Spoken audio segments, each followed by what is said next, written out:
Friends work in interview चली बर्तमान contractual teacher मानकर ओएबी पाई। तो आपण मैंने एठी डायरेक्ट वर्क इन इंटरव्यू को एठी अटेंड करी आपण मैंने जॉब को पाई परिबे। जदि आपण मैंने पोस्ट ग्रेजुएट करछंती बीएड किबा बीटेक करछंती ताहले आपण मैंने डायरेक्ट आपण मैंने इंटरव्यू देई परिबे। सब पुरुष और महिला मैंने एथि पाई एलिजिबल अछंती। तो एठी टीचर जॉब रो वैकेंसी आसीछि। आमे एही जॉब विषय डिटेल्स रे एही वीडियो माध्यम रे जानिबा एंड आपण मैंने क्यों लोकेशन को जिबे एंड कौन सब प्रोसेस रही आमे एही वीडियो माध्यम रे जानिबा।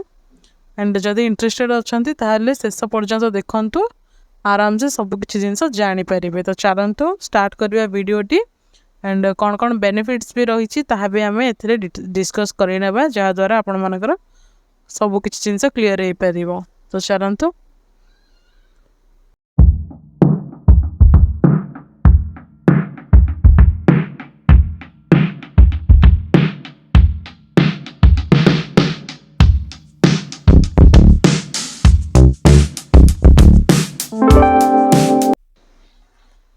हेलो फ्रेंड्स नमस्कार जय जगन्नाथ। आपण मानक आम यूट्यूब चैनल जॉइन टू जॉब रे बहुत बहुत स्वागत जनाऊँ।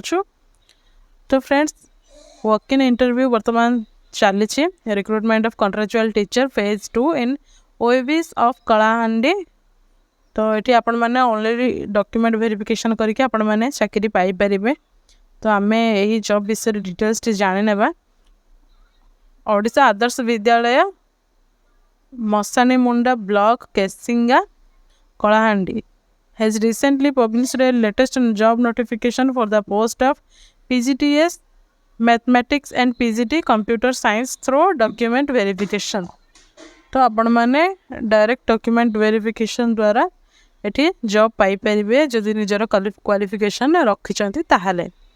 तो आमे डिटेल्स जानिबा। जदि आपण माने हम चैनल को प्रथम थर करी आछंती ताहाले चैनल को सब्सक्राइब करि नेबे एंड पाखरे थिबा बेल आइकन को मते ऑन रखिबे जहा द्वारा आपण माने एठी सब किछि डिटेल्स जानि परिबे। न्यू न्यू जॉब रो अपडेट भी आपण माने हम चैनल माध्यम रे पाई परिबे। तो देखंतु organisation name Odisha Adarsha Vidyalaya Masani Munda block Kesinga Kalahandi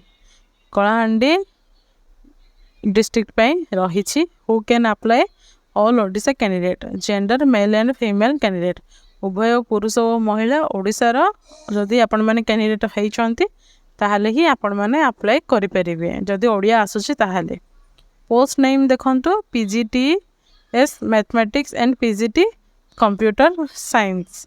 तो ये mathematics and computer science teacher requirement आसी। जॉब लोकेशन कलाहांडी डिस्ट्रिक्ट रोची। कलाहांडी डिस्ट्रिक्ट रे ही आपण माने जॉब पाई परिबे। तो आपण माननकु कोन करिया पई पड़िबो देखंतु डॉक्यूमेंट वेरिफिकेशन डेट रही जहा कि सेप्टेम्बर 4 तारिख रही दिन 11 रु दिन घंटे पर्यंत। तो ये 11 रु घंटे सुधा आपण मानकर जाइकी वेरिफिकेशन करि परिबे डॉक्यूमेंट को 4 तारिख सेप्टेम्बर रे।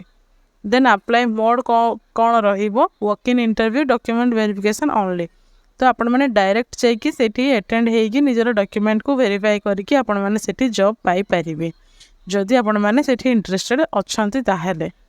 तो देखंतो then candidate should meet the age limit age on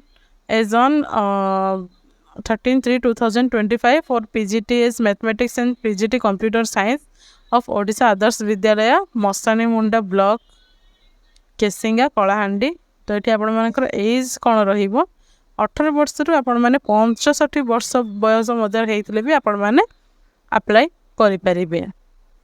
18 वर्ष रु अधिक होइतले आपण माने एटी अप्लाई करि परिबे। For PGT mathematics 2 year integrated post graduate courses in mathematics applied mathematics with at least 50% mark in aggregate। जदि आपण मानकर 50% मार्क रही ग्रेजुएट रे ताहले पोस्ट ग्रेजुएट रे ताहले आपण माने एठी जॉब करि परिबे। जदि भी 45% रही एससी एसटी केबे एससी बीसी कैंडिडेट माने भी अप्लाई करि परिबे सेठी इंटरव्यू देबा पय जाई परिबे। Then a master degree in mathematics, applied mathematics from a recognized university with at least 50% marks in aggregate.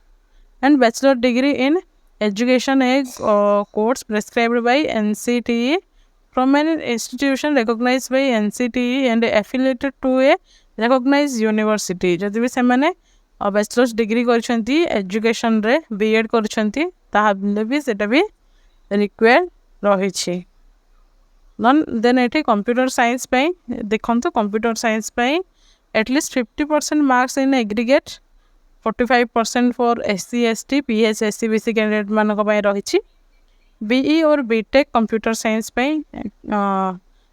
Computer science बा IT from A recognized university or BE or BTech any stream and postgraduate diploma in computer science from recognized university किबा MSc जदि करिसथि computer science रे किबा IT रे informational technology रे किबा MC भी जदि करिसथि कोनोसी university रे ताहले से माने भी एथिबे एलिजिबल रहिबे. देन एटे देखंतो स्पेशल प्रोविजन कोन रहिबा. Relaxation of BEd qualification in the absence of suitable candidates with BEd degrees in hard or very hard station. Candidate with following qualifications may be considered in different categories without BEd qualification. Post graduation with 60% marks in science subject and 55% in humanities subjects may be considered for the post of PGTs if suitable candidate with BEd are not available. जदि आपण मैंने post graduation कर आपण मानक job mill and BEd करते भी जब graduation पर भी जब BEd कर भी आपण मानक ये जॉब मिल जाव. तेना ये देखु कौन कौन सैलरी बेस रही चेक कर नवा. आपण मानकर PGT मैथमेटिक्स ये रही if regular incumbent joins before completion of 1 month of contractual teachers, then the contractual teacher may be assigned to some other duty and shall be relieved with he or she complete the minimum period of 1 month. Fund the payment all categorized, that means PGT engaged against the regular vacancy will be made out of school fund. The principals to make advance requisition of a fund to OAVs for the purpose as per their requirements. तो ये देखो salary बेसटा देखी नि PGT all subject तो ये normal ये आपण मानकर पेमेंट रहिबो 25,000 एंड ये PGT of all subject hard very hard रोची तो ये 30,000 पर मंथ आपण मानको ये मिल जाव. देन आपण मानकर सिलेक्शन प्रोसीजर कौन रहिबो देखो. The selection process of principal and TGTs includes the following stages. Career mark certificate verification तो ये आपण मानकर करियर मार्क को इम्पोर्टेंस मिलिबो. देन सर्टिफिकेट वेरिफिकेशन रहिबो. देन आपण माने एठी विजिट द ऑफिशियल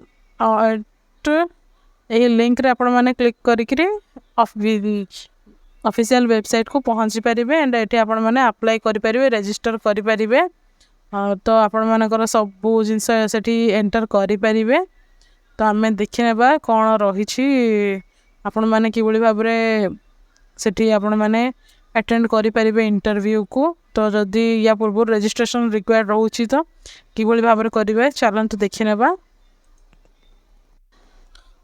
तो फ्रेंड्स एथर ऑफिशियल नोटिफिकेशन भी देखी नियंतु जहाँ रही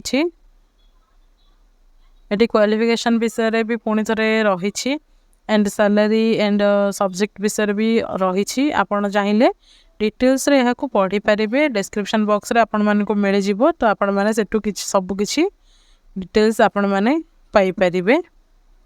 तो देखो आपण मैंने ये अप्लाई करें. तो आपण माने आपण मानकू ऑफलाइन अप्लाई करने पड़ो. तो आपण मैंने ये देखंतु यही फॉर्म टी को आपण मैंने फिलअप करेंगे. फिलअप करिकी आपण मैंने अप्लाई करें। तो फ्रेंड्स आपण मैंने सही कॉपी को आपण मैंने प्रिंट आउट बाहर करके आपण मैंने फिलअप करके निज पाखे रखि थे एंड डायरेक्ट आपण मैंने इंटरव्यू को दवाई इंटरव्यू देवा को गला बेले साथ रे नहीं कि जिबे एंड निजर डॉक्यूमेंट गुड़ा भी साथ रे नहीं थिबे। तो देखंतु एठी मेंशन रही एलिजिबल एंड डिसरियस कैंडिडेट में attend the walk in interview. तो जो मैंने भी इंटरेस्टेड अच्छी से वॉक इन को अटेंड करंतु। तो से लोकेशन रे जाके पहुँचे। तो देखंतु for the employment of teachers on part time contractual basis guest teachers for the academic session 2025 to 26 or till the vacancies are filled up whichever is earlier in different Odisha Others Vidyalaya of Kalahandi district in the office of the nodal principal OAB Mosanimunda at Mosanimunda post Kesinga district Kalahandi Odisha pin 7660012 along with all supporting documents on September 4 at 11 a.m. to 1 p.m. For document verification, candidates shall produce all the original certificates and testimonials. Photocopies of these documents along with a passport size photo are to be submitted. तो जो मैंने भी interested अच्छा जदि से जाऊँगी interview को attend करने ताहले से माने निजर सबू डॉक्यूमेंट को साथ रे नहीं थिबे एंड ओरिजिनल डॉक्यूमेंट भी नहीं कि जाइथिबे एंड निजर पासपोर्ट साइज फोटो को भी नहीं थिबे एंड जेरॉक्स भी करके नहीं थिबे डॉक्यूमेंट गुड़ा को। तो सेठी आपण माने जाई पारि कि इंटरव्यू दे पारिबे। तो यही पीडीएफ टी आपण माने को डिस्क्रिप्शन बॉक्स रे मिल जिवो एंड जदि भी किसी डाउट थाए ताहाले कमेंट सेक्शन रे जणाई पारिबे एंड नियाती भाबरे वीडियो टी बहु माध्यम रे शेयर करंतु एंड जहाँ भी किसी डाउट्स ले कमेंट सेक्शन रे जणाई पारिबे। तो आमे पुणी सारे भाई भाव में न्यू जॉब न्यू अपडेट रे पुणी देखा हवा से पर्यंत रोचु। नमस्कार, जय हिंद।